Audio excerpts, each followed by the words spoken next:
everyone, welcome to my vlog. I'm so excited to have you guys here. Since we last spoke, which was a series of Snapchats, I announced the single and I was so excited about it, and I am so proud, mama bear proud, to announce that the single is out. And so I'm excited about it. So thank you everyone who has supported, loved on it, sent me questions, sent me like just everything you sent me. I'm so grateful and I'm so happy. I wanted to do this vlog about songwriting, and I'm excited about it because believe it or not, this is not the first song I've written.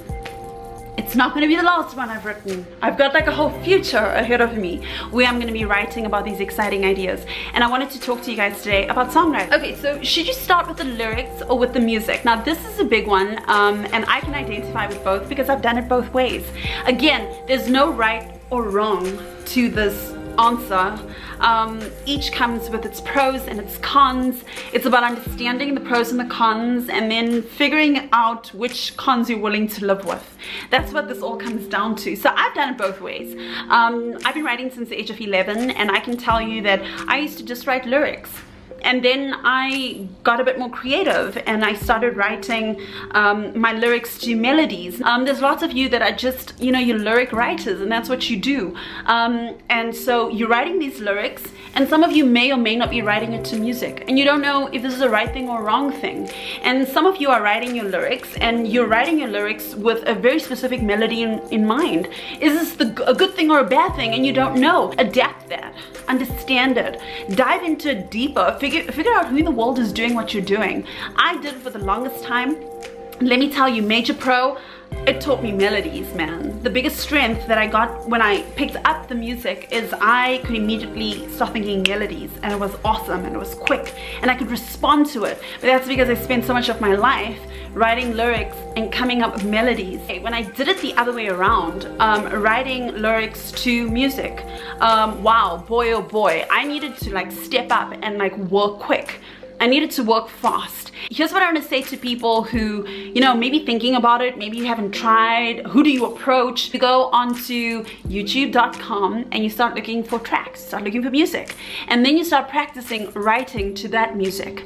And that's going to teach you form, it's going to teach you structure, it's going to teach you how to, you know, like really come up with your hooks and how to emphasize your hooks, and, you know, just how to think about the different pockets in the music. And it's going to give you all this information, and that's what you guys have got to do. You've got to start practicing, and there's a free resource. It's called YouTube. Do not, here's the big warning, do not get married to what you write in YouTube, because chances are there were thousands of people that found that track and wrote to it too. So you could get in touch with the track maker, the beat maker, the music maker, whatever you call it, wherever you're from. You could, and you could try to get the track. But I want to encourage you guys to not use YouTube for that. Yeah, you could use YouTube to maybe find people who have bodies of work that you might enjoy, and maybe you want to hook up with them, like in, you know, in a business way, to find out what else they do that's unique, that could be for you. Yeah, fine, cool, great, do it. But you can also use YouTube to learn, and you could use YouTube how to learn quick, because there is a way to do it. Trust me. Should you co-write? Absolutely. Collaborate, and I believe in this. Look, my whole project was like just collaboration. If you have an opportunity to connect with a bunch of people who are willing to write with you, go for it. But let me give you a warning. You've got to understand the splits. You've got to answer one essential question before you start the project. What's in it for me? What are my expectations here? What is the thing I want to get out of this? And the reason why you've got to do it up front when you're all friends is because the more into the project you get, the more married we become to ideas, the more we begin to take ownership of it as different, you know, collaborators, and suddenly there's the strongest collaborator, and then a bunch of things happen, guys, and then there's a whole bunch of unmet expectations. So yes, collaborate, but understand how you're collaborating. Have those agreements structured perfectly upfront. And yeah, there's a way to do it perfectly. There is a way. Like a lot of people go, oh, nothing in life is perfect. That's actually not true, and that's crap. Okay, and ask anyone who works in law, they can tell you there's a way to set these things up. So we all understand before we get into it, this is how we're working, this is who's doing what, this is who's bringing what. And at the end of this, when we all walk away, this is what everyone gets out of it. Or this is what we're gonna get paid. Or this is, you've got to understand those things. So yeah, collaborate. And you know what? Can I just say something also on the co-writing thing? That some of you maybe just need to upfront, like, yeah, you know, you need to get more experience. Some of you just need to co-write to co-write. You need to co-write to learn. And that was such a big lesson for me, because I used to do like hooks and stuff for like rock bands a few years back, and I collaborated with people. I didn't get any money out of it. I didn't get any credit out of it. I wasn't looking for those things. I was looking for the experience that came with collaborating with these amazing people that went on to do amazing live shows, and it was everything. So I lived for it. So that's what I want to say to you guys. Collaborate. Absolutely, go for it. If you can co-write.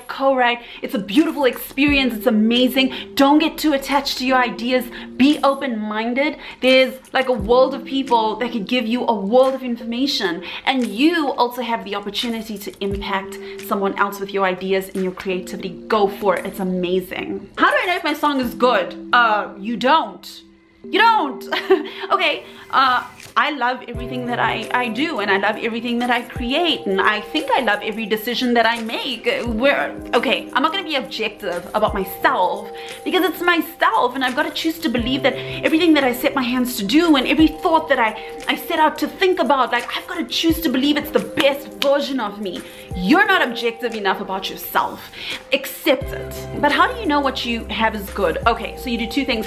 You test it with peers. You've got to expose your music. You've got to send it out to peers, people who understand like music, and they're going to give you some honest feedback, and it's going to be great, and you can incorporate it. But the other thing you've got to do, more than that, more than your peers. Listen, I'm going to take a chance on what I'm about to say to you. More than your peers, more than people in the music industry. Some of you just have to put this stuff out. You've got to get it out there. You've got to expose it to know if it's good. You've got to get it in front of people, no matter how much it hurts, no matter how nervous you are. You're going to break into a sweat. You're going to get all these tension headaches. You're not going to be able to sleep. You're going to eat or not eat. If you eat. And yeah, you're going to go through all those things, but that's how you're going to test, and that's how you're going to know. You can't improve what you can't measure, right? So put it out there so that you can measure it and begin to improve it, because that's the way to do this. All right, so how do you know your music is any good? Get it out. Get it out. That's the only thing you can do. You've got to take a chance, babe. You've got to jump into that ocean, and you've got to start swimming with the best. And that's how you're going to know whether you've got the sauce. Do I have a ritual, a place, a special pen, or a special dance I do before I start? No, I don't. Like, none of that. I don't. I wish I did. Well, I think I did. No, actually I did. I used to keep these journals, and I still have them somewhere, but I used to keep these journals, and I used to say to myself, oh, I'm gonna write everything in the journals. And then if I, and I'm only gonna work in these journals, and I will not work beyond the journals, and I will work from page 1 to the last page of said journal. And that was kind of crazy, and it was exhausting, because here's the thing, I traveled a lot. So I didn't always have my journal with me, because I limited myself to only that instance where I could write music. That's the only instance I wrote music, and that wasn't good for me creatively. Can I say something? If you're gonna limit yourself to, oh, I've got to be at this particular space, I've got to be in this particular, frame of mind, I've got to use this pen in this particular book, and limit yourself to these rituals, you're gonna suffer in your songwriting. Creativity is spontaneous, and it's lovely. It's out there. It could be anything. It could be absolutely anything that sparks it. It could be something you're going through, a visual that suddenly stimulates you. It could be something someone randomly says to someone else. It could be anything. And if you're going to keep yourself limited to specific rituals, you are going to miss out on the ability to respond to, those moments of creativity, because they come, and they come quick, and they come on a regular. And so if you're going to suppress when it happens, eventually what happens is it goes away until the setup is perfect for you to be able to create in. And I don't know, I think it defeats the whole purpose of being creative and putting our stuff out there and being led and turned on by life and what it's got. So you can't keep yourself limited to those things. You're gonna screw yourself if you do. It's in the mind. You're creating all these parameters for the mind to work in, and can I say something? You're limiting yourself. You're missing out on the greatest songs. You're missing out on the greatest experiences. You're missing out on it because you've kept yourself limited to this little box where you can create. Not worth it at all. Final question. So why are you doing a songwriting video with only one single out? Ha! Good question. And I wrote that question because I wanted to be able to answer it for the cameras. So here's the thing. Okay, so yes, it is my first single out. But it's not my first go at songwriting, and it's not going to be my last, and there are lots of things in the pipeline that's coming your way, and I'm so excited about all of it. The reason why I'm doing a songwriting video now is because I've got some things to say. I went on a journey. Listen, I built Atlas. I had no information. I had a bunch of passion, some money in my pocket, and I took a chance. Took a chance on me. I invested in me, and I put some things together. I met some amazing people, and I did some incredible things. And there was a bunch of people who took a chance on me. So I'm doing this video because I'm hoping that some of you are gonna listen to this and learn from it and be inspired by it to understand that you can create the world you want. That's songwriting. We're creating a world for people to exist in, and it's amazing, and it's a gift. So I'm doing this because I've learned a bunch of things and I want to share it with you, but I'm also doing it because I can't wait to watch this video a year from now and see if I still agree with myself. I may or may not. Let's see how that goes. Now we've reached the end of the video, and this was a quick one, I hope. And I hope that you guys grew from this, and I hope you learned from it. And if you've got any questions or any comments, please drop it like down below. Also, if you haven't subscribed to this channel, please subscribe to this channel. It'll mean everything to me. And also, if you haven't yet listened to my single, I'm linking it down below, baby. So please give it like a massive listen and just let me know what you're thinking. And when I say massive listen, it's because that's what I mean. Like, turn it up, baby. Get out there, guys, and do the things. You've got to do some work here. Listen, music is not a hobby. It's not the hobby of music. It's the business of music. And so if you want to do this thing, you've got to take yourself seriously and you've got to get it done right. I believe in you. And so take it from me to you with all my love. And I hope that you guys grow from this. And until the next time, which is going to be super soon, be kind to one another and right away. Yeah. So mad, let's backtrack, let me tell you where I stand. Silly, you got me reduced through the weekend. Stripped out my feelings in a body bag. Feeling touched on